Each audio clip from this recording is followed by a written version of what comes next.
Hey guys, tonight we drift back in time together to a palace chamber where silence is measured not by minutes or hours, but by the shrinking columns of wax and the stubborn flames that dance on top. Imagine an emperor so enamored with candles that he essentially turns them into a medieval Fitbit. You've got to admire the dedication, though honestly, you probably wouldn't survive this court life between the odd rules, questionable medieval breath fresheners, and flammable hairstyles. It's not exactly a spa retreat, so before you get comfortable, take a moment to like the video and subscribe, but only if you genuinely enjoy what I do here. Tell me in the comments where you're listening from, and what time it is right now. I love picturing this little candlelit community spread around the globe. Now, dim the lights, maybe turn on a fan for that soft background hum, and let's ease into tonight's journey together. Through a half-open door, you step cautiously into the Emperor's chamber. The air is heavy with beeswax. It has that faint sweetness, like a bakery that only serves candles. The room isn't bustling. It's hushed, almost reverent, as dozens of flames flicker on precisely cut tall candles, their sides carefully notched with markings like rungs on a ladder. You pause and realize you're not just witnessing decoration. You are standing inside the earliest known concept of a timepiece designed to glow, drip, and die in measured order. And there he is, the Emperor himself. He's a smaller figure than you imagined, cloaked in brocade rich enough to sneak into a tapestry unnoticed. His face is intent, his chin lifted in the glow, as though he truly believes candlesticks are more reliable than the sun. You hear him muttering faint calculations under his breath as the guards stand silent, trying desperately not to roll their eyes. The curious part is this. While sundials fail at night and water clocks burble inconsistently, the Emperor has decided that candles are his perfect companion. The wax burns down without pause, unless of course, there's a draft or a curious cat batting at the wick. Still, when you compare it to the ramshackle alternatives of the time, you can understand his fascination. Historians still argue, actually, about how consistently these candles burned, and whether the Emperor was fooling himself just a little out of sheer determination. Did he really believe melted wax equaled truth, or was this more about showmanship than science? As you edge closer, you spot lines scratched into the wax at regular intervals. Each notch is meant to represent a half-hour, a fact you can't help but find both impressively clever and precariously naive. After all, anyone who has watched candles at home knows sometimes the wick caves inward, burns faster on one side, or stubbornly refuses to cooperate. Here though, inside thick palace walls, the Emperor insists they are his steady companions. He even rewards attendants, whose duty it is to snuff and relight with remarkable precision. It's a career path that probably doesn't exist anymore. Royal candle timer, keeper of versatile drips. You wonder, too, what it must have felt like for his subjects, seeing their entire court regulated not by bells or natural light, but by tiny flames. Imagine going to a feast and being told, you may eat until this candle stub reaches the dragon-carved holder. No extensions, no snooze button, just the wax decree of the Emperor. Some courtiers whisper their doubts behind painted fans, peeking at flame lengths instead of clock hands. The Emperor, however, paces the length of the chamber like a nervous professor before a lecture, glancing from flame to flame. He murmurs satisfaction, convinced that he has bent time itself into a tame, predictable servant. There's something oddly comforting about it, Tor. Maybe it's simply the hypnotic flicker, lulling even you into a relaxed trance. The smell of warm tallow hovers, mingled faintly with perfumed oils, meant to impress ambassadors more than anyone else. You find yourself staring at a single flame, imagining your own heartbeat syncing with the wax, as it slowly, steadily shrinks. And yet, there's always the jest tucked into history. You notice one candle smoking heavily, burning faster than the rest. and the emperor frowns. His attendants rush with scissors to trim the wick, while you try not to snicker aloud. The irony isn't lost on you. The man ruling vast lands is troubled by a single unruly candle.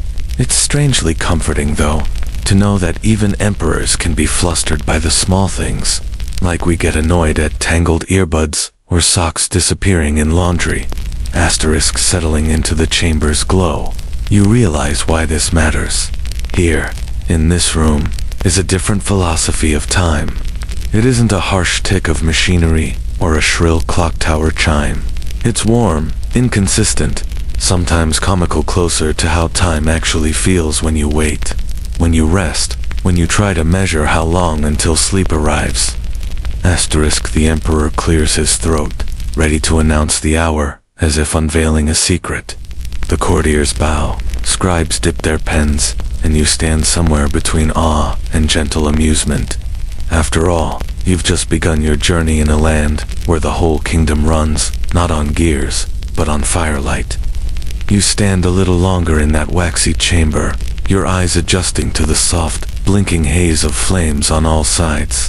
The longer you stay here, the more you realize this palace doesn't smell quite like roses, or incense, or fine perfumes. It smells like beeswax, like the aftermath of a honey harvest, mingled with the faint smokiness of wicks battling invisible drafts. It's cozy in its own way, but also a bit overwhelming, as though you've walked into a candle shop that never bothered with ventilation. If you linger too long, you half expect your robes or your modern pajama bottoms. No judgment here to come home permanently scented like a wax museum. Asterisk the beeswax isn't incidental. In fact, it's the hidden architecture of power here. You notice baskets in the corner, filled with lengths of bright yellow candles, and servants who glide quietly in and out with fresh supplies. The emperor's love of wax has created a miniature economy, where candle makers work tirelessly, melting combs and spinning wicks, their workshops humming day and night. And of course, this is where you listen carefully. Because here's the widely accepted fact: beeswax candles, unlike tallow candles made from animal fat, burn cleaner, longer, and with less unpleasant odor. The emperor's choice isn't just eccentric, it's actually rather luxurious. Asterisk still. You can't help grinning to yourself, because that luxury is relative. Imagine 1,000 bees buzzing furiously somewhere in the countryside, none of them having any idea that their summer toil has been drafted into timekeeping experiments. Whole hives could have been working on what will soon become an imperial stopwatch. You wonder, as the wax scents cling to your hair, whether anyone in this era ever paused to thank the bees. Historians still wonder how widespread beeswax production really was in the emperor's lands.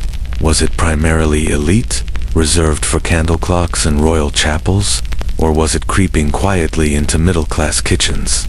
Asterisk, as you stroll deeper into the palace, the walls seem alive with flickering reflections. Gold leaf glows faintly, jewels sparkle, and painted figures on wooden panels shift with each blink of flame. For a moment, you feel like you're walking through a gallery where everything is breathing in rhythm with the fire. And, just quietly, you realize this would have been a nightmare for anyone with allergies. Dust, smoke, beeswax. Palace life was glamorous until you needed to sneeze. Asterisk everywhere you look. The daily rhythm of court life is tied to candlelight. Servants hurry to swap out the stubs before noble dinners. Musicians quietly pluck strings at what they know is the halfway mark of a candle. And scribes swish their quills with urgent little flicks, lest their writing session be cut short by nothing more menacing than a puddle of melted wax. This reveals the charmingly quirky truth. Candle clocks weren't simply about keeping time for the emperor's private musings. They ordered meals, dictated ceremonies, and decided when to close petitions for the day.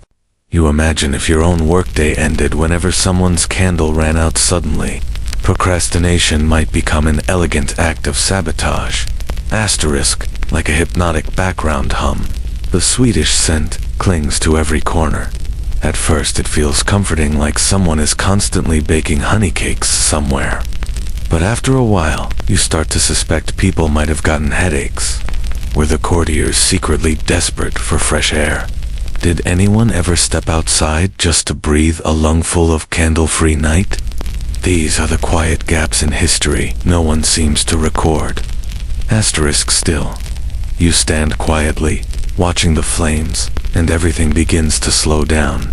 The Emperor hums with satisfaction at his little invention. Attendants bow, as though they're watching the universe itself revealed. And you wonder at this paradox. A simple flame, something so fragile, something you could extinguish with a breath, has here become the backbone of an empire's treasured schedule. And somewhere outside this palace, bees continue their bumbling, pollinating journey, unknowingly providing the Emperor's meter for life. Asterisk. Your eyes grow softer as you picture the honey dripping golden in fields and hives, carried back for rendering into the wax, now softening around you. Each candle is a story, every flame a measure, each puff of smoke a forgotten sigh of imperial routine. The more you linger in the scent and heat, the less this room feels like timekeeping at all. Instead, it feels like drifting a waxy dream, where the air itself slows to the pace of firelight. Asterisk. The Emperor returns to the heart of the chamber, and now you notice just how much of his personality is wrapped up in these flickering sticks of fire.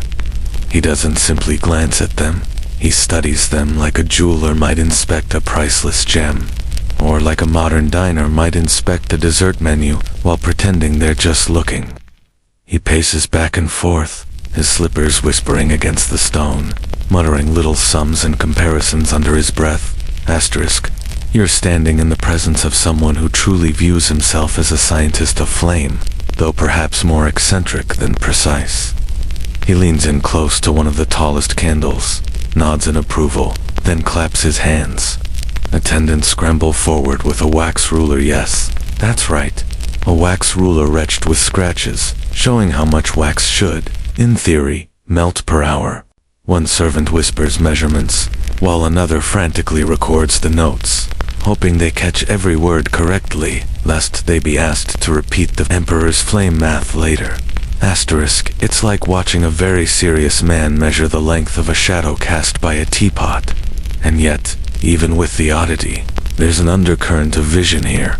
Historians often record emperors as obsessed with territorial conquest or tax codes, but here we have one determined to conquer. The unpredictable passing of time. Time slips through fingers, but perhaps he hopes it won't slip through wax. A known fact reveals itself here. Candle clocks were not entirely unique to this palace.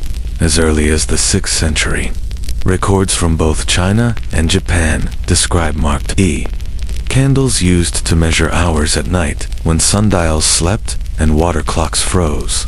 Your emperor may not know about every predecessor, but the broader pattern suggests that multiple cultures looked at a dripping candle and thought, yes, that's a perfectly reasonable substitute for a clock.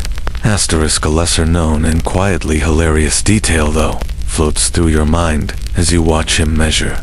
Some of these imperial candle clocks were stuffed with little metal balls or weights, so that, when the wax melted to a certain point, the ball would fall onto a plate with a clink. Imagine that, a primitive alarm clock made of impatience and wax. You wonder if this emperor ever experimented with the noise-making model, or if he preferred the solemn silence of his present system. Historians still debate the practicality of such contraptions. Were they ingenious? Or were they simply medieval versions of life hacks that worked 1 out of 10 times?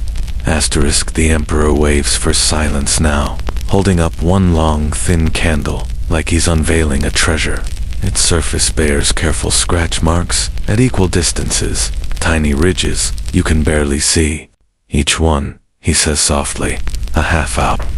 His attendants nod reverently, as though he's cracking the code of the universe. Though you notice one yawning discreetly behind his sleeve. Your eyes trace the markings, and you feel a little charmed by the simplicity.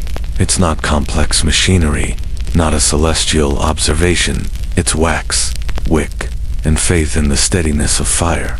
Asterisk, of course. Your skeptical modern mind starts poking little holes. What if the wax was too thick in one section? What if the wick bent? What about drafts, or candles varying by density? And perhaps, most cursed of all, what if someone sneezed directly onto the Emperor's candle, speeding time by accident? These questions hover, unspoken, but they amuse you enough to make you suppress a laugh. Its history both ingenious and slightly ridiculous. And that's precisely why it keeps you awake, just enough for the dreamlike narrative to form. Asterisk. The Emperor narrows his eyes at a pillar of wax that appears to be melting faster on one side. He calls for courtiers to adjust the shutters. You can see the flicker calm, the melt slow. He claps his hands once more, proud of himself. You wonder, was he convinced he'd tamed the very laws of physics? Or did he ever wrestle with doubt in his quieter moments? Historians still wonder if rulers like this were genuinely convinced of their preciseness, or if they half admitted to themselves that maybe the whole enterprise was, well, a little molten nonsense. Asterisk yet, here's the marvel. As you sink deeper into the warmth of the glow, time itself does feel slowed, rounded, softened. The measuring seems beside the point. This eccentric ruler, in his gilded robe, pacing circles under honey-scented smoke, has inadvertently shown you something timeless. That sometimes the attempt to master time only makes you more aware of its flow. Asterisk, and so you stay at his side, lulled by his serious mutterings, content to let the world, and the wax, melt at its own dreamy pace. The Emperor halts mid-step, clasps his hands behind his back, and gestures proudly to a new row of candles lined along a carved wooden shelf. These are different from the scattered, slightly haphazard candles you've seen so far. These are precise, tall, smooth cylinders of beeswax, each one etched with evenly spaced grooves, like a ruler made of gold sunlight. When he speaks now, it's with the steady pleasure of a craftsman showing off the secret tool that has given form to his imagination. Asterisk, these, he murmurs, are not simply candles. They are the heartbeats of the night. Asterisk, and you have to admit, in their way, he's right. With each marking, he's transformed ordinary firelight into something altogether stranger, a schedule, a rhythm, a way of making darkness behave. You, however, suppress a smile at his dramatic delivery.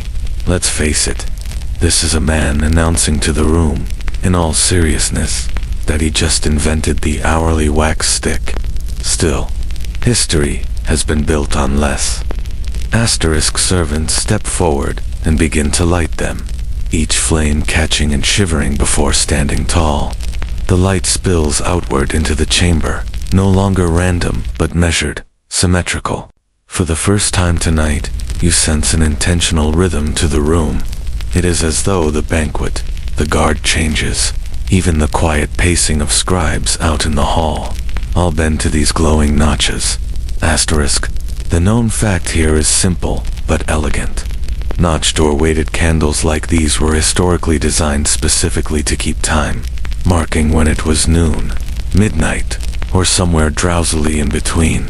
They weren't foolproof, of course, but they allowed emperors, monks, and scholars to impose a structure on nights that otherwise stretched endlessly. Poets wrote by them, monks prayed by them, and emperors like the one beside you now, governed by their patient dripping. Asterisk, but here's the quirk most people miss. Every now and then, fire didn't cooperate. A draft from a poorly sealed window, an overeager moth swooping too close, or worse, a candle simply burning faster because the wick was thicker than someone planned. Picture the scene, the emperor mid-banquet, declaring grandly, "An hour has passed," only to have a skeptical noble whisper to his neighbor, "Yes, but not that hour." Court gossip was probably never kinder to the emperor's love affair with wax. Asterisk, historians still wonder if these timekeeping candles were more symbolic than practical. Did the emperor truly rely on them? Or were they a kind of theater, a flickering display of control, For those sitting nearby, perhaps the notched candles were less about knowing the time and more about convincing everyone that he alone held its keys. After all, claiming authority over fire and hours is a subtler but no less powerful ambition than conquering provinces. Asterisk. You glance at one of the marked candles and let your eyes blur as the wax droops. The groove nearest the flame melts away, tiny droplets sliding down and cooling into glossy ridges at the base. It reminds you oddly of a sand timer, except this one is glowing, dissolving, perfumed with smoke instead of dust. Pale wax puddles collect on the shelf, softening into little ivory lakes that attendants will scrape away later. For them, time isn't passing in neat half hours, it's dripping onto the floor, sticky and stubborn. Asterisk, and oddly enough, this is soothing. Watching these grooves burn down, you feel each notch like a sigh, each droplet like a heartbeat, steady and quiet. The chamber hums with concentration, but your own body feels its muscles let go, shoulders softening, as if you too are lowering with the wax minute by minute. The Emperor may intend this as science, but for you, it's practically a lullaby built of flame. Asterisk, a servant slips, briefly spilling warm wax on the floor, and the Emperor scowls. You'll find your lips twitch. Even greatness, it seems, comes with melted accidents. Centuries later, scholars may describe this palace as a realm of order, but tonight, you can only see it for what it is. A place where the march of time smells like honey, where shadows shimmy across golden walls, and where one determined ruler insists that the world obeyed the hiss of his favorite candles. Asterisk. By the time the fourth notch disappears into liquid shine, the ruler looks satisfied. 4 hours, he declares softly, as though unveiling a prophecy. 4 hours, and the night agrees with me. And in the silence that follows, you find yourself nodding along, not because the math is perfect, but because the glow and warmth trick you into believing everything is unfolding exactly as it should. Asterisk, asterisk, the Emperor strides out of the chamber, utterly convinced that his evening has been perfectly measured and properly portioned, and you trail behind him like a curious shadow. As you step into the wider palace corridors, the whispers begin. They don't come from grand proclamations. No, these are the softer exchanges. The quiet snickers tucked behind silk sleeves and linen veils, the little hums of gossip carried on candlelit air. You realize at once that the Emperor's candle clock obsession isn't simply a matter of routine, it's the nightly comedy of court life. Asterisk, the nobles, gathered in little clusters under tapestries, tilt their heads subtly toward the glowing stubs. Some of them pretend to admire the decor, but their eyes dart repeatedly to the flames, gauging how many half hours until they're dismissed. One lady-in-waiting fans herself a little too dramatically, murmuring something about melted wax resembling a defeated pudding. A courtier nearby snorts softly, trying and failing to disguise it as a cough. Asterisk, for all their poise, it's clear many of them don't take this great timekeeping revolution entirely seriously. After all, these are men and women used to environments where fate is inconsistent. Harvests fluctuate. Messages from distant lands take months, and storms arrive uninvited. Why should daily life bend so obediently to the dripping of a candle? You hear the subdued suggestion that perhaps the Emperor is less ruler of time and more prisoner of wax. Bold thoughts for whispered voices. Asterisk, one widely known detail about courts like this: gossip was practically a currency. Servants traded it in corridors, nobles hoarded it like treasure, and sometimes rulers themselves listened carefully to these underground rivers of opinion.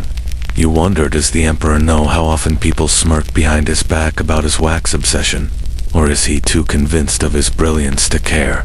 Historians still wonder whether emperors like this doubled down on odd practices out of genuine conviction, or simply because stepping back would bring more embarrassment than persistence. Such is the eternal trap of pride. Once you time your meals with candles, it's rather hard to admit you might have gone a bit wax-happy. And then, there's the servants, the ones tasked with trimming wicks, replacing smoke-choked stubs, and arriving at feasts with arms full of wax sticks, as though marching with torches at midnight. For them, the candle clock isn't quaint philosophy, it's heavy, dripping work. You catch one exhausted attendant muttering something under his breath, perhaps about how timing royal banquets has made him smell permanently of scorched honey. You suppress a grin. Nobody tells him these are the honors of service. The emperor, oblivious, greets his courtiers with serene satisfaction, announcing what he calls an exact hour. The nobles bow deeply, though one raises an eyebrow and challenges lips twitch just enough for another courtier to hide a smile. You catch the briefest trace of rebellion in the air, not in armed resistance, but in bemused resignation. No decree, no matter how solemn, will stop the fact that most of the empire still looks at the sun, stars, and stomach rumblings to tell time. Yet, as the waves of laughter ripple in tiny muffled bursts, you also sense something oddly tender about these whispers. They don't mock the emperor with cruelty, they just quietly acknowledge his peculiarities. The same way you might chuckle at a beloved uncle who insists on measuring spaghetti by the millimeter. It is a strange truth of history. Often, the quirks of rulers leave stronger memories than their conquests. You lean against the marble column, listening. One noble sighs that he misses the straightforward toll of bells when he wants to know how long prayers run. Another mutters that candle clocks are inconvenient if you're seated near them, since dripping wax has a way of claiming robes like a greedy pet. Both chuckle nervously into their sleeves, careful not to be overheard. The emperor, meanwhile, continues pacing, convinced his experiment is admired in reverence. Perhaps, in some way, he isn't wrong. Even when people laugh, even when critics whisper, they're paying attention. His peculiar candle clocks have become the heartbeat of palace gossip, the anecdote carried down corridors into chambers, where time feels heavy and endless. You catch yourself smiling at them too. How endearing it is, really, that a ruler's greatest comedy is also his legacy of light. The flicker of wax has left its mark, even on the laughter of his courtiers, and so you merge into the glow and the secrets, letting the whispers trail behind you, like smoke curling under a door. The corridor curves into a quieter chamber, far from the nobles' giggles, and here you find rows of scribes hunched over long wooden desks. The flicker of those notched candles hasn't disappeared, it's followed you, perched in sconces and heavy brass holders, dripping wax over parchment margins. You step closer, and immediately the scratching of quills becomes the soundtrack. Steady, deliberate strokes, as ink stains smooth parchment beneath the soft rule of dripping wax. The emperor's obsession has found willing, or at least resigned, apprentices. Each scribe is trained not only in letters and strokes, but in glancing at candles like one would at a clock face. You see how their rhythm matches the falling of wax. A half hour to copy out half a royal decree. A full candle to duplicate the emperor's new tax record twice over. To write the empire's memory, one must obey the pace of flame. Here's the widely accepted fact. In many corners of the medieval world, candle clocks aided scribes and scholars working at night, giving them a reference point for studies, while sunlight had long abandoned them. Imagine a monastic scholar bent over scripture, measuring devotion by wax. Each passage not merely illuminated by a flame, but timed by it. It became not only a light source, but a calendar in miniature. But here's the oddity. The emperor has apparently demanded his scribes adjust their workflow to match the imperial candle schedule exactly. Reports are that sometimes pages were abandoned mid-word, if the candle notch had fully burned through. You picture centuries of scribes freezing mid-dink because the hour had ended, leaving immortal fragments like, "The decree of His Majesty is to," and then nothing. It's bureaucracy and poetic chaos all melted together. One younger scribe rubs his ink-stained nose. sighs and whispers to his neighbor that he nearly finished drafting a military order, but the candle cut him off. Time expired, he grumbles, as if wax knows how swords march. The other smothers a soft laugh. You smile at the images, as though their workplace operates on a version of candle o'clock. A whole empire's productivity governed by flame. Asterisk. Historians still wonder if this rigidity was real or exaggerated. Did scribes truly stop mid-task, or was it more symbolic, the candles serving as gentle guidance rather than tyrannical stopwatch? Was the emperor's power over time absolute, or did practicality find clever loopholes? These questions float over the scene like the faint trails of smoke weaving into the vaulted ceiling. Asterisk, you wander further, drawn by the smell not just of wax but of Inca bitter, iron-rich tank that mixes with the warmth like a strange perfume. Together, it creates a sensory rhythm. Drip of wax, scratch of quill, faint cough of a scribe too close to smoke. Each sound is a measure of time, each object part of a great symphony of documentation. The empire breathes through these quiet rooms, inhaling with wax, exhaling in ink. One parchment near you glows with fresh lettering. It's a decree, outlining a minor land dispute. But what catches your eye isn't the words, it's the little wax blot that has fallen upon the corner, hardened into a stubborn white lump. A silly but persistent reminder. This empire is literally recorded in candle drips. Had fire not been present, the document would seem cleaner, but perhaps also less alive. Asterisk, and the atmosphere works on you as well. Watching the scribes bow over their pages, you feel your own thoughts slow. Your pulse match the rhythm of their quills. Every detail lulls you. The shallow rustle of robes brushing the floor, the hum of a servant trimming a wick with tidy scissors, the faint crackle when wax splashes into flame and hisses in protest. Each tiny act adds up to something greater than ours. It's the hypnotic illusion that time itself is audible and visible here. Asterisk. One scribe lifts his head, eyes glazed from focus, and mutters to himself, another mark gone, another half-hour vanished. He says it with both wariness and wonder, as though unsure whether to resent or admire the inevitability of flame. That moment catches at your chest. Isn't that always our dilemma? Wax or no wax, time drips away, making us sigh and marvel in the same breath. Asterisk. And so you linger a moment longer in the scriptorium glow, aware that a single candle commands an entire workforce.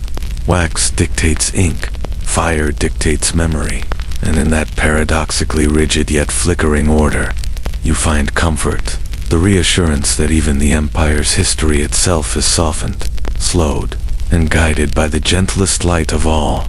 Asterisk. The air shifts as you step beyond the scriptorium, and now another scent tangles itself with the palace's ever-present beeswax.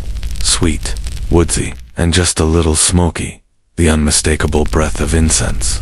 Here the emperor keeps another kind of clock, one gentler and more fragrant, sticks of perfumed wood set upright, glowing faintly at their tips, marked just like the candles. As the ember meanders down its length, ash tumbles softly into trays below. It is quieter than flame, subtler than wax, but no less ambitious as a keeper of time. Asterisk. You watch the attendants light these sticks, the curls of scented smoke rising in ribbons that dance lazily against painted ceilings. The swirls remind you of lullabies played on air itself. One servant explains, almost proudly, that when the ember reaches a particular point, the emperor knows to move on from one task to the next. It's a system that seems to blur measurement and meditation. Asterisk. The broadly accepted historical reality is this. Incense clocks were particularly famous in medieval China and Japan, often crafted of powdered aromatics that burned in carefully measured patterns. They weren't just practical. Some released subtle scents at intervals, reminding scholars and rulers how much of the night had slipped by. Imagine telling time by fragrance. Oh, it is 3 sandalwoods past midnight. Not a bad way to live, Asterisk, the courtier tickles you as you lean in. In certain models, scents were deliberately layered. First spikenard, then cinnamon, then clove.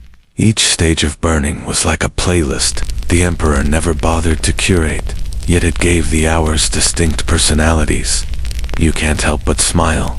Imagine waking up at dawn to the smell of cinnamon o'clock. Perhaps it was history's earliest version of the scented candle shop timer, except this time, the shop is the empire itself. Asterisk. You wonder aloud softly so the guards don't scold. Did the emperor import this practice, or invent his own hybrid of candle and incense timing? Historians still debate whether rulers in his region fully grasped incense clocks or simply admired their foreign novelty. Were these sticks genuine tools of rule, or exotic ornaments meant to impress?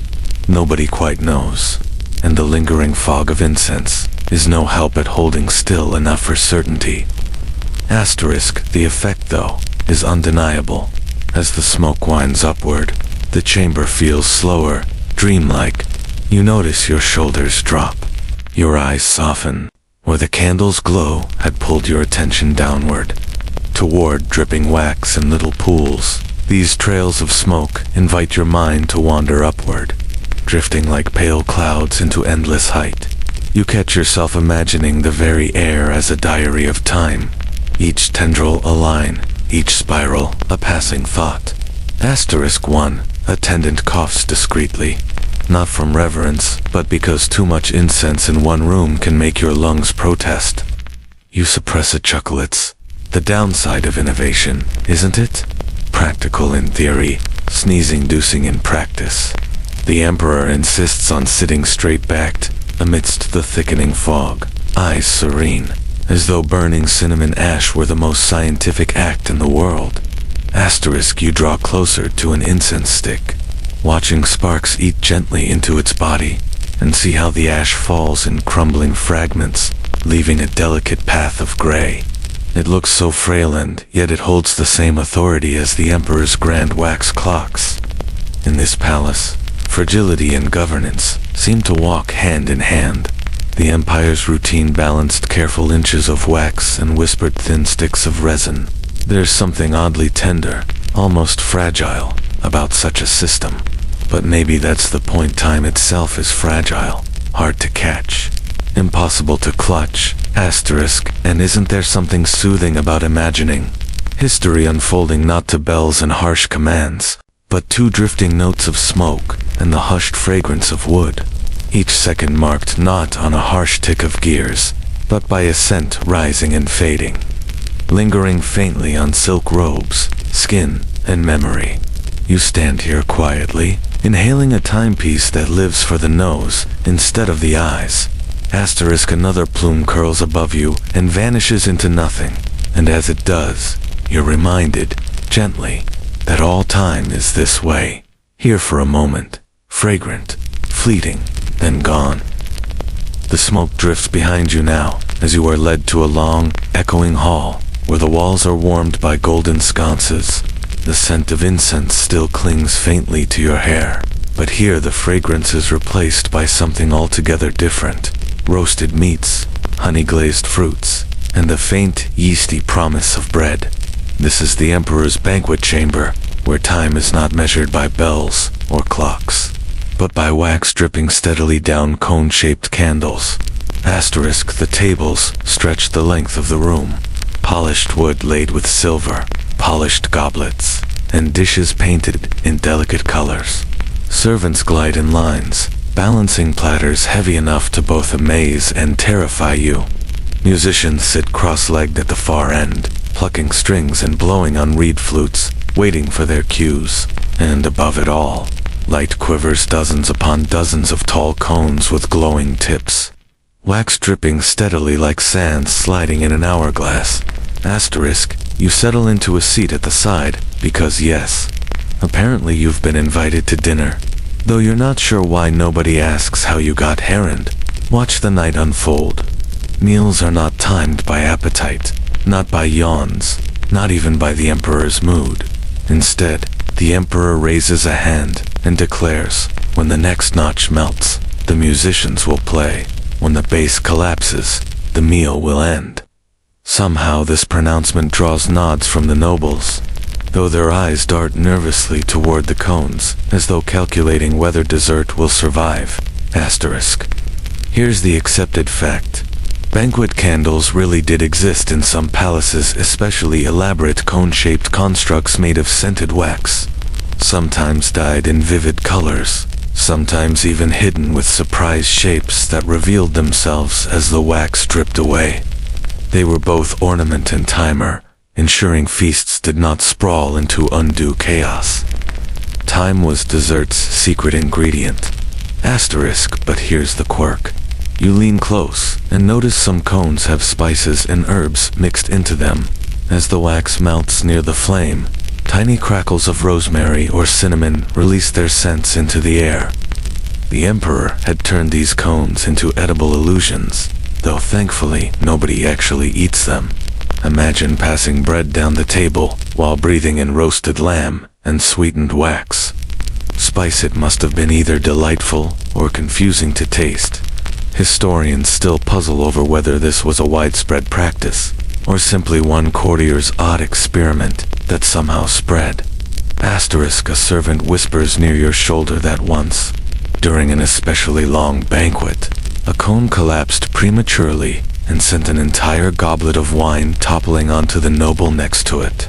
Wax and grapes in one messy tide. You almost laugh into your sleeve, but you quickly compose yourself. It reminds you of modern birthday candles, dribbling onto cake. Festive, yes, but do you really want to chew through beeswax between slices? Asterisk, the emperor himself sits proudly at the head table, watching his time cones like a conductor keeps eyes on sheet music. For him, the dripping wax is harmony, the soft hush between courses precision, the timing of bite and song and art of governance itself. You nibble on a roasted fig and think, not for the last time, that palace life was a strange concoction of grandeur and absurdity. Asterisk, as the candles drip, the musicians begin to play softly, almost whispering songs into the background hum. Their rhythm does not rise with clashing cymbals or booming drums, but hushes you into trance. Combined with the flickering light, dinner becomes a drifting dream, more than a meal. You feel yourself swaying, not from wine, but from the irresistible softness of ordered flame and song. Asterisk, a noble across from you leans in and mutters. He thinks wax governs our stomachs, but my belly begs to differ. You nearly choke back a snicker, imagining him sneaking extra grapes under the table, just to rebel against the wax decree. And perhaps that's the charming counterpoint. No matter how carefully candles are measured, human hunger refuses to wait politely. Asterisk, still, there's something comforting about a feast that doesn't rush itself, that stretches with the patient dripping of wax. Here, you can't be late. Here, you don't check the sun or moon. You simply relax in the glow, sip honeyed wine when the flame tells you, and listen to music play when the cone surrenders its notch. Asterisk, time. In this place, tastes warm, smells sweet, and flickers lazily on platters heavy with offerings. The hour passes, not as command or complaint, but as the easy surrender of wax and the full belly sigh of nobles, too drowsy to argue with gravity.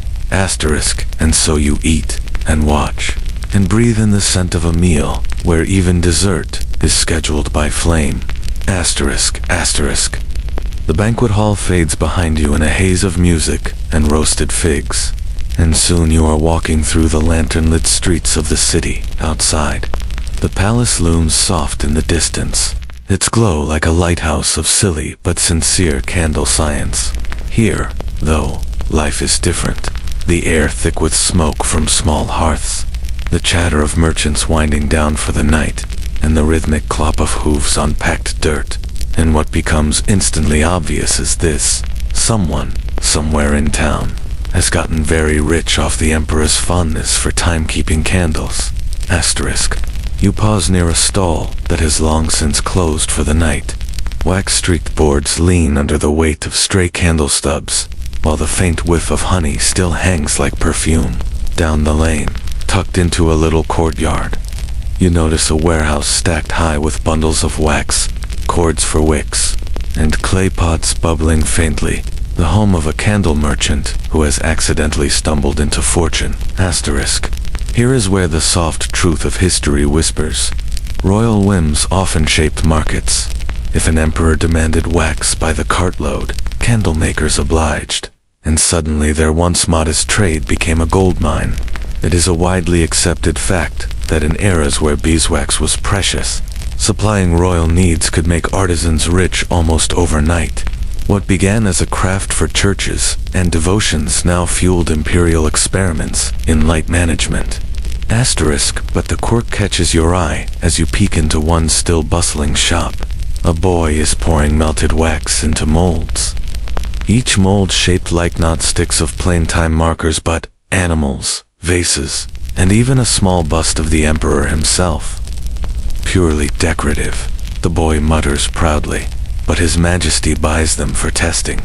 You have to laugh softly. Imagine the emperor measuring time with a slowly melting wax rabbit, or with his own candle face drooping tragically by sunset. Asterisk. Historians still debate whether such eccentric molds were common in candle clock culture, or if this was simply merchants capitalizing on an emperor's very specific, let's say, hobby. Was the economy of wax ever stable, or was it subject to whimsy, drafts, and royal impulse? Nobody quite knows. But what is certain, candle-making families thrived in this period, enjoying flourished incomes in ways that caught envy from grain sellers and cloth weavers alike. Asterisk. You breathe in deeply, noticing how the whole street seems perfumed by warm honey. Surely, the candle nobles at the top of this profession walked proudly, shoulders squared with the strange authority of knowing they supplied the empire's concept of time itself. In their hands, wax was no longer a household staple, was the nervous heartbeat of the royal schedule. Asterisk. Nearby, a merchant's wife is laughing on the doorstep, her basket full of candle stubs returned from palace halls. They pay for them, she says merrily, and then they come back to me, half burnt. I sell them again for kitchens. It's a chuckle-worthy recycling system, though also smart economics. The empire's clock remnants feeding simple households below. Asterisk. You linger, watching the flicker of private homes lit by these cheaper second-hand candles. The same wax that earlier pretended to be the heart of the empire now glows humbly in hands weaving cloth, repairing boots, and telling bedtime stories to drowsy children. Time may be pretentious in the palace, but here it's grounding, warm. The glow of family notched only by laughter instead of etched grooves. Asterisk. And so it hits you. The emperor may believe he holds dominion over time with his waxy inventions, but in truth, the candle merchants hold his precious secret. They corner the supply, control the glow, shape every schedule he treasures. Without them, the palace flame dies, the banquet ends, the scriptorium falls silent. It is the merchants, with their sticky fingers and clever molds, who are the true keepers of hours. Asterisk. You smile in the shadows, amused at the irony, while the empire bows to wax. The wax itself bows to those who pour, mold, and trim it first. Asterisk. And then you walk on, street after street lined with honey-scented shops, soot-stained hands, and the quiet hum of an economy built, not on silver or gold, but on the flickering sail of light. The streets begin to thin as you wander further from the merchant's chatter, and soon the night feels larger, quieter. Above you, the sky stretches endlessly dark, studded with stars, while to your left and right, the houses dim, one by one. But while this city has grown fat on the emperor's melted hours, beyond its gates, the idea of measuring time by fire does not end. In fact, like smoke itself, it drifts outward east-west, across mountains and seas, because humanity has always had a fascination with lighting something on fire and hoping it tells us the truth. Asterisk. Imagine yourself transported now, beyond this empire, to other lands, far across territory lines. You see China, centuries before, where incense clocks spiraled through the night. Artfully crafted plates of ash shaped into intricate mazes. Each maze line took hours to burn, and when the ember reached certain junctions, it would drop a tiny ball onto a metal plate with a delicate ding. It was both clock and performance. Peacetime not just measured, but staged.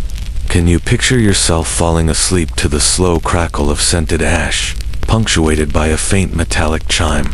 It's history's earliest ASMR. Asterisk shift again, this time toward Japan. There, elaborate candle clocks also etched grooves in quiet temples.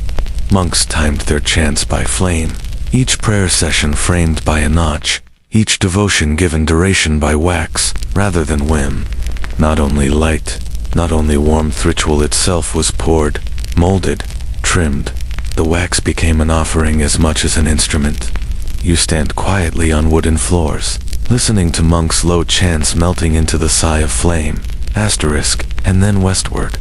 Two lands where Islamic scholars conceived ingenious water clocks, some of which incorporated candles or oil lamps as markers. One design cleverly allowed a floating candle to sink inch by inch in water, like a glowing submarine revealing the hidden hours as it descended. The concept was undeniably clever, though you smirk. Surely some scholar had to fish soggy candles out and complain about user error. Historians still debate how widely such hybrid designs were built and whether they worked outside a controlled household. Ingenious? Absolutely. Messy? Almost certainly. Asterisk, the point unfolds warmly before you. Candle clocks were never truly isolated. No flame exists without neighbors. Every culture had its light tricks, its strange improvisations. Some burned oils, others incense, others used fire just to chime or signal. Humanity has always been a little obsessed with watching something burn and declaring, yes, that melted 1 inch. That must mean dinner. Asterisk, you find yourself oddly comforted by this pattern. No matter the land, no matter the language, people wanted the same soft control over passing night, not harsh paces of ticking gears, not sterile sudden alarms, but fire alive and unpredictable. Fire, that oldest companion, pulled into the service of hours, asterisk, and while the emperor likely believed himself unique in his devotion to wax, you realize he is actually part of a worldwide brotherhood of flame. Each convinced their little glowing trick was original, when truly it was universal. A shared sleepy human desire for order in the darkness, passed along like a candle's flame caught on the tip of another wick. Asterisk. The travelers you imagine merchants trudging Silk Road paths, ships pulling into harbors, monks offering prayers, often swapped more than spices and silk. They spread customs, small inventions, lingering ideas. Was it possible that a candle clock merchant in one empire whispered tales of incense timers from afar? Historians still ask if cultural leaks like this explain similarities, or was it simply coincidence? Did every tired scribe discover on his own that wax is both a lamp and a poor man's watch? Asterisk. You walk further beneath the enormous sky, stars blinking like rival candles too far away to melt. The shifts between lands blend in your mind. Incense embers, scented notches, floating candles in bowls, dripping wax across continents. The emperor's chamber seems suddenly less alone, less eccentric. His obsession is just another chapter in humanity's long and patient love letter to flame. And doesn't that thought warm you? In that timeless way, we share more than we know, our eyes still drawn upward to stars, and still downward to fire, hoping both agree to tell us what time it is. Asterisk. You breathe more slowly now, letting the idea rest in youth, a world, glowing, flickering together, measuring softly, not in hours or alarms, but in scents, sparks, and dripping wax. Asterisk. Asterisk.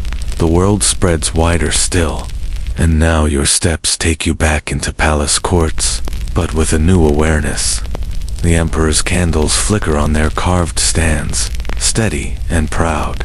Yet you realize they were never alone, not even within his own lifetime. For every wax stick he worships, there have always been rivals waiting to claim the title of proper timekeeper. Step outside into the palace courtyards, and you hear the familiar clamor of bells ringing from a nearby tower, a solemn strike, marking nothing less than authority. Tower clocks, crude as they might still be in these centuries, are bold, public competitors. No hushed whisper of wax here. Instead, great chunks of metal clanging loudly enough to wake anyone trying to nap too bad for you. The Emperor's flame glows quietly in chambers, but the tower bell carries through the city like a bossy relative barging into your conversation. And then there are the water clocks, ingenious bowls, dripping, pouring, and filling, their levels rising like the calm breath of a pond. In some palaces, the surface of water reflected tiny floating dials, or ducts, each marking an hour as the liquid shifted beneath them. Decorative and practical, though perhaps a bit messy. You imagine some poor attendant scrambling to refill the water while muttering about leaks in the Empire's timeline. Widely accepted fact. Water clocks were used from Babylon to China, sometimes enormous, ornate, with mechanical figures chiming out the hour. Proof that our species adored flashy solutions. But the quirk delights you most. One particular design in the Islamic world included automaton birds, chirping on command, splashing water with theatrical flourish. Imagine sitting through a lecture only to be interrupted by a mechanical peacock belting out a watery tune to announce the hour. Historians still debate how consistent these devices were compared to quiet wax, but the showmanship, unquestionably, was unmatched. And do not forget the stars, yes. The eternal cosmic clock that cares little for the Emperor's notches. Astronomers leaned on elaborate armillary spheres and charts to divine precise hours from sparkling specks. The Emperor may sit with his stubby wax sticks, but above his chamber, the Milky Way rolled on, magnificent, implacable, smirking faintly at his petty grooves. You tilt your head back, gazing at the same cluster the ancients did, and remember that nature has always been the more reliable keeper of truth. And yet, here's the beauty. All these time rivals, bowls, stars coexist with the Emperor's flames. Each is flashy in its own way, each flawed. Bells misstrike in storms, water freezes in winter, stars vanish behind clouds, wax sputters when drafts sneak in. Not one system boasts perfection. Historians still wonder what's more revealing, our determination to measure time at all costs, or the fact that every instrument we invent fails in charmingly human ways. You stand in the center of it all, listening, the drip of water somewhere in the dark, the distant clang of bells, and above, the faint cosmic whisper of stars. Here below, a candle sputters, flame tilting side to side as if acknowledging its noisy competitors. But in your sleepy heart, the candle feels truer somehow. It is fragile, unreliable, even laughable. But isn't that precisely how time feels when you are the one moving through it? Not steady, not loud, but personal and flickering. Comedy creeps in as well. You imagine the Emperor leaning out a palace window, shaking a fist at a clock tower that just boomed out its hour over everyone's heads. The poor man trying to say, "No, according to my candle, it's 10 minutes earlier." Must have been delightful fodder for gossip in the markets. He may rule the palace by wax, but outside, bells and bowls insist on their own empire of hours. And you can't help but like the tension. The way human beings surrounded themselves with competing measurements. It is as though time itself refused to wear a single crown, preferring instead to scatter its authority across fire, water, metal, and sky. As you listen to all these rival instruments sing their chorus, you find yourself relaxing, oddly comforted by their failure to fully agree. No device holds mastery, and in a way, that means You are free to choose whichever rhythm soothes you best. The slow drip of wax, the steady gurgle of water, or the eternal hush of stars. Asterisk, and isn't that precisely how night should feel? Like time is less a tyrant, and more a menu of gentle, flickering options. You return at last, gently guided by your wandering, to the Emperor's private quarters. The torches of the streets, the ash of incense, the aching complaints of scribes all fade until you are back in the hush of his bedchamber. Here, the air is warmer, stiller, softened entirely by the Emperor's precious candles that continue to rule over every action, even here, where a man should rest. Asterisk, the chamber is quiet, but for the occasional flutter of heavy curtains and the faint hiss of wax dripping into bronze dishes. The Emperor sits at his bedside, robes peeled away to simpler linens, features softened, though his mind still seems to tick slower than the flames. He keeps a single tall candle lit on the nightstand beside him, marked carefully, of course, grooves confirming how many moments remain until slumber erases duty. Asterisk, you find yourself strangely touched by the image. Here is a man who once held court in grandeur, making proclamations about intervals and meals, rivals and merchants. And yet, when night comes, he watches the flames not as emperor, but as a weary body waiting for sleep. Isn't that always the case? Titles vanish when eyelids grow heavy. Asterisk, the broadly known fact of history. Rulers and nobles alike often relied on candles into the night, not only for light, but to mark prayers or bedtime rituals. No electricity, no ticking, watch just fire to say when to close the day. An emperor dependent on wax at bedtime is far from unusual, but you smile at the quirk hidden here. This particular man refuses to let go of his obsession, even in drowsy privacy. Instead of bowing to fatigue, he insists time is measured one last time before rest. Asterisk, a servant kneels, ready to snuff the flame should sleep arrive early, but the Emperor waves him off. He wants to see how long the stub lasts, wants to chase the end of wax, as though racing dream itself. You lean against the carved post of his bed, watching him struggle nobly to outlast the hour. His eyes drift, grow heavy, blink once, twice. Yet he mutters, numbers still. Another notch, he whispers, another fraction of night. Asterisk, historians still wonder if moments like this, private, unrecorded, trivial-shaped rulers, more than wars. Was he sincere each time he praised his waxy inventions, or was it simple comfort, one consistent ritual in an otherwise chaotic reign? Nobody can prove the answer.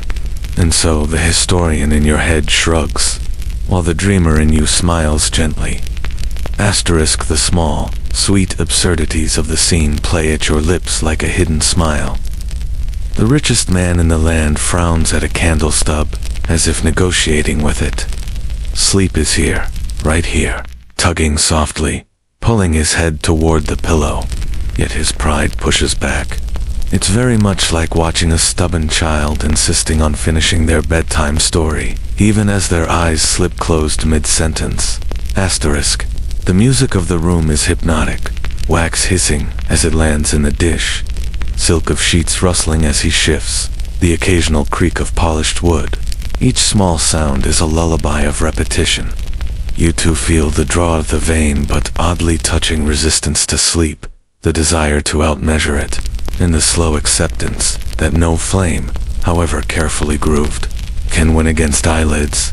Asterisk, finally, at last, his head tips sideways. His breath evens, mouth softening with release. The candle burns on, stubby and tireless in its little triumph.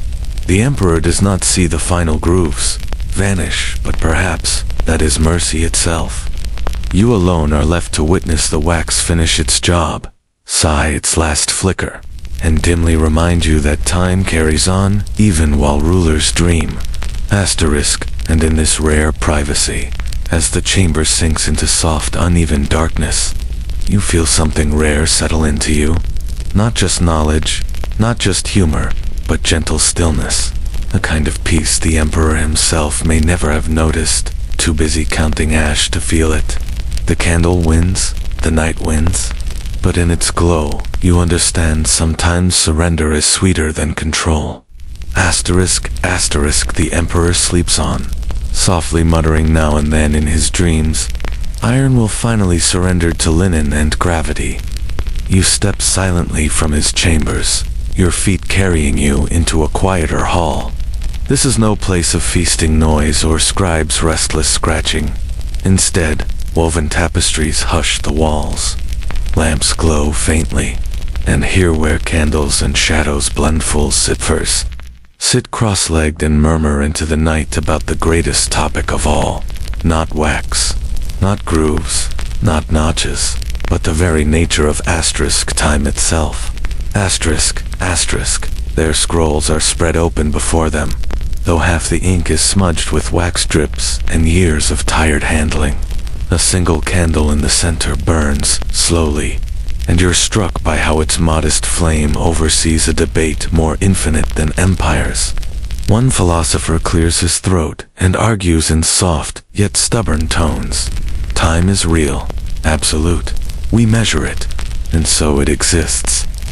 His neighbor raises an eyebrow, leans close, and whispers, "No, time is illusion. Wax does not measure something. Wax creates the illusion of something passing."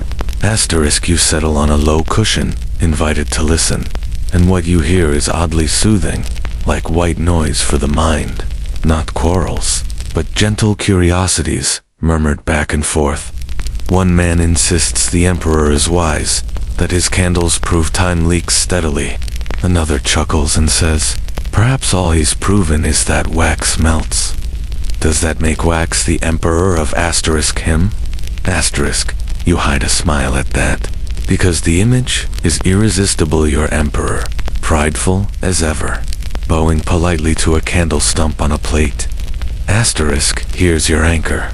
It is well accepted through history that across cultures, Indian, Chinese, Islamic, medieval European thinkers debated whether time was a real feature of the cosmos or simply the way humans perceive change. They wrestled with the same quandaries whispered now in this chamber. The crackling wick isn't just a countdown to sleep. It's a metaphor. Things are moving, slipping, and we need an explanation. The quirk these court philosophers raise, though, makes you tilt your head. One man suggests that candles may do the opposite of keeping time. They may slow it. He claims every watcher of flame drifts into reverie, and so hours seem shorter than they are. You smile at the thought. Perhaps the Emperor's system wasn't ruling time at all, but bending perception into a cozy haze. Candle clocks weren't dictators, they were dream peddlers. To measure hours, you first must lull the brain. And you catch the truth of it, don't you? Sitting here, eyes heavy, listening to philosophers muse. As smoke curls upward you feel it. Perhaps time doesn't live in grooves or wax pools. Maybe time is right here, in your own eyes, tugging downward. Historians still wonder where we should draw the line in philosophy. Is time an objective cosmic flow, or a mental trick we play on ourselves?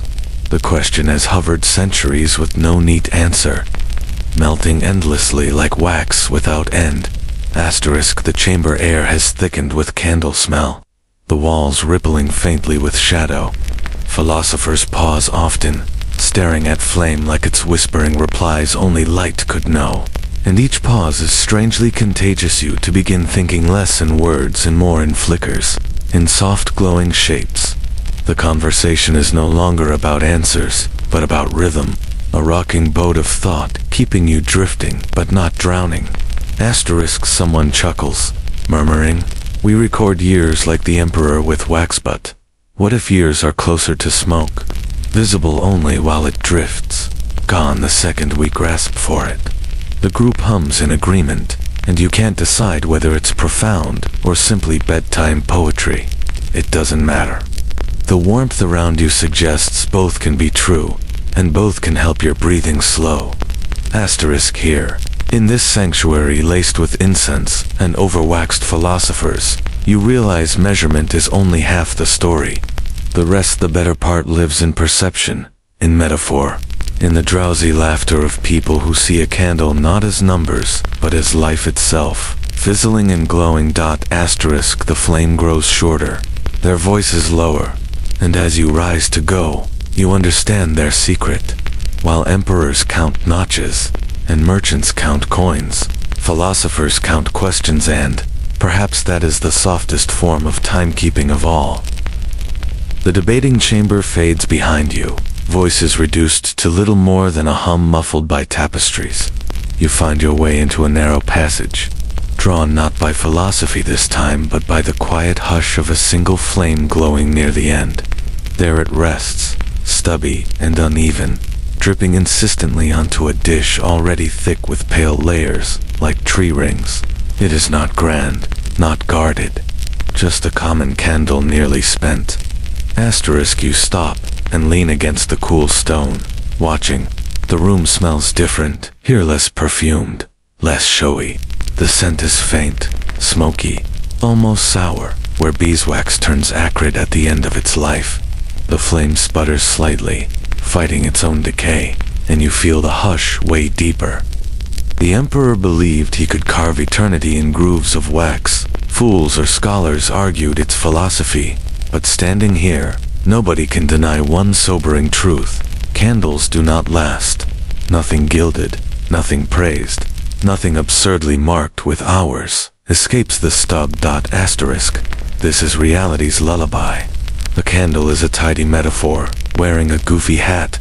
It glows with warmth, offers beauty, styles itself as master of minutes, only to wink out suddenly when the wick surrenders.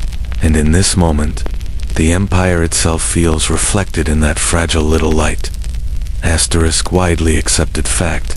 Many ancient societies used flame, not only for timekeeping but as symbols of mortality and impermanence.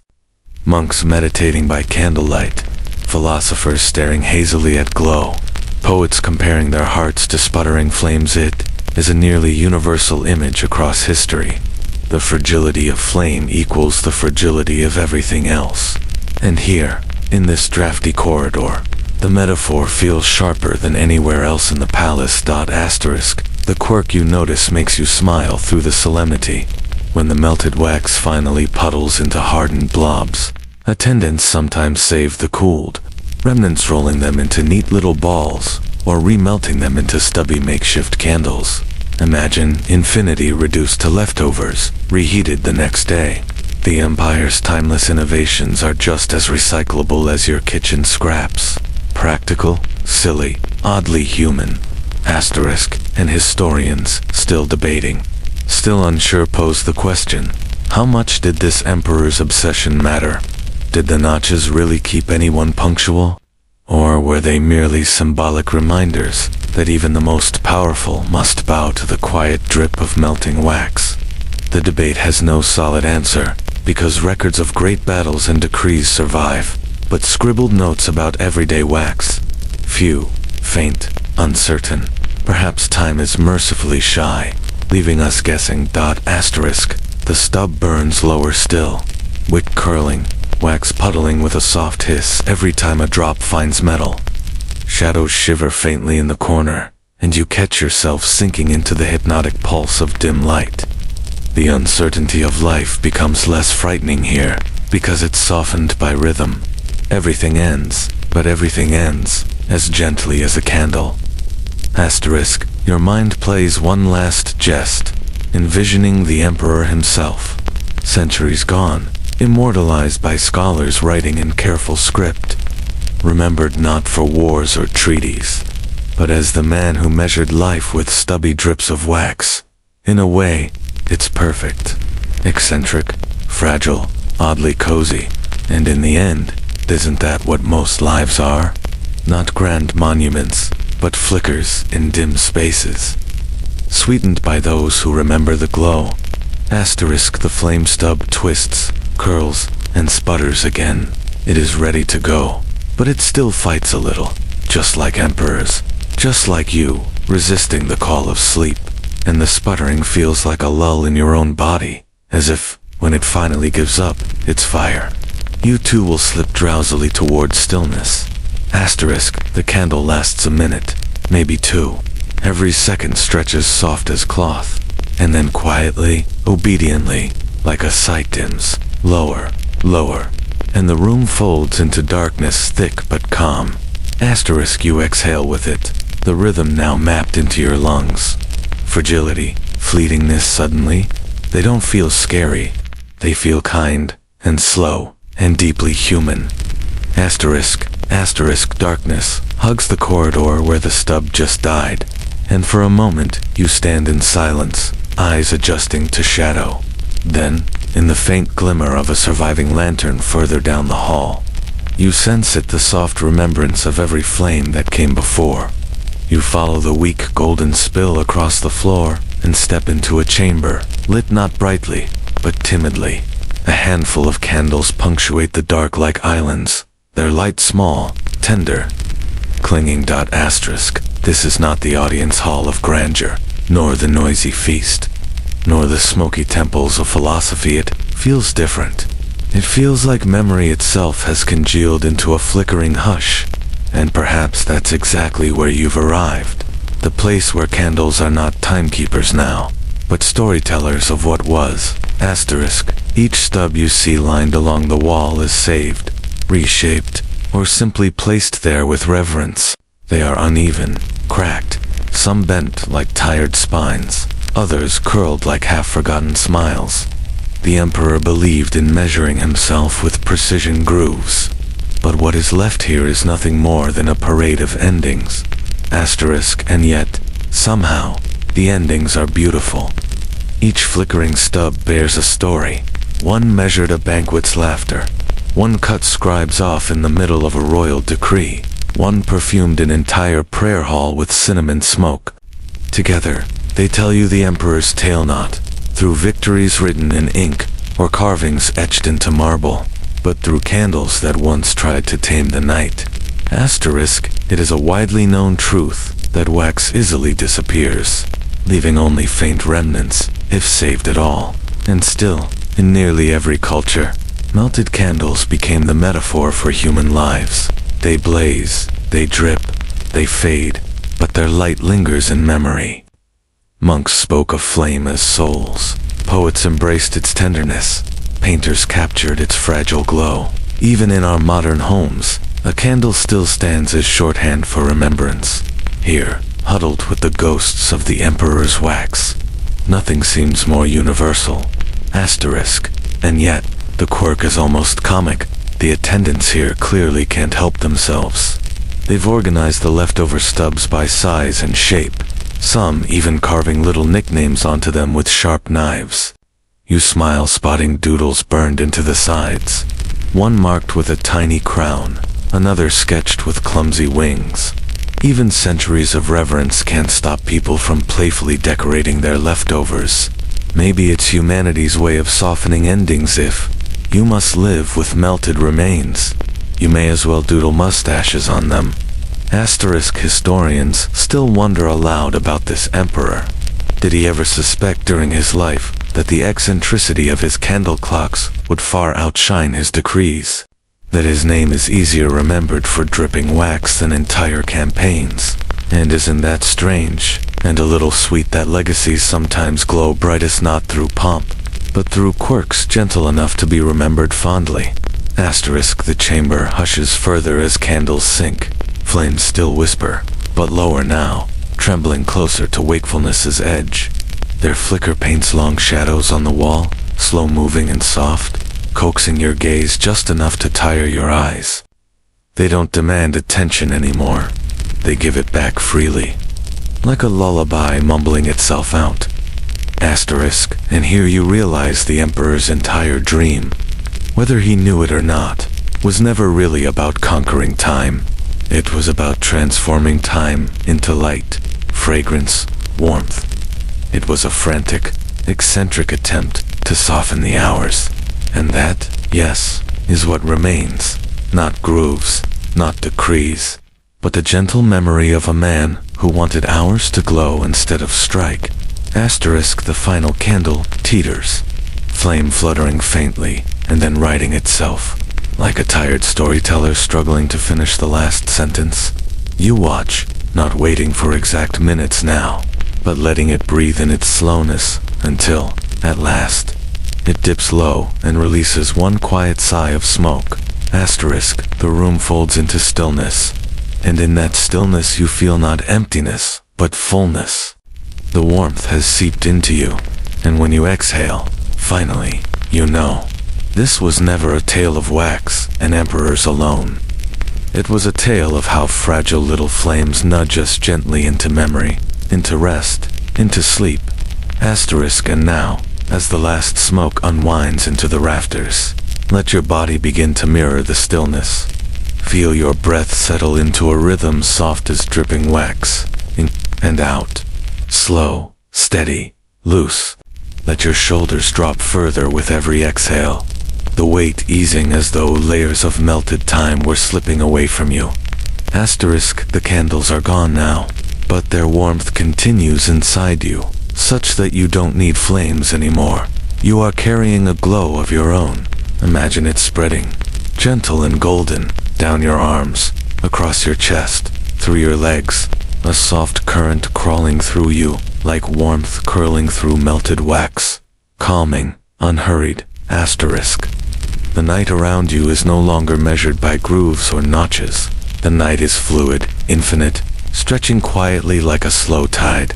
You are allowed to surrender, to release, to drift with the certainty that time can ask nothing more of you now. There are no bells, no scribes, no courtiers, whispering only the hush of your own breath, and the idea that warmth itself is enough. Envision yourself in a darkened corridor, watching the faint trail of a candle's last smoke weaving upward. The line spirals, soft and free, unraveling into nothingness. That is your thought, your tension, your hurry, all spiraling away to ... and the corridor fades, dissolving until there is no palace at all, only space, wide and quiet, where you float effortlessly. Every breath feels slower than the one before, every moment lighter than the last. The story is done now, tucked warmly away in the folds of wax and memory. You have nothing to do but close your eyes, soften into the glow, and drift into deep, steady rest.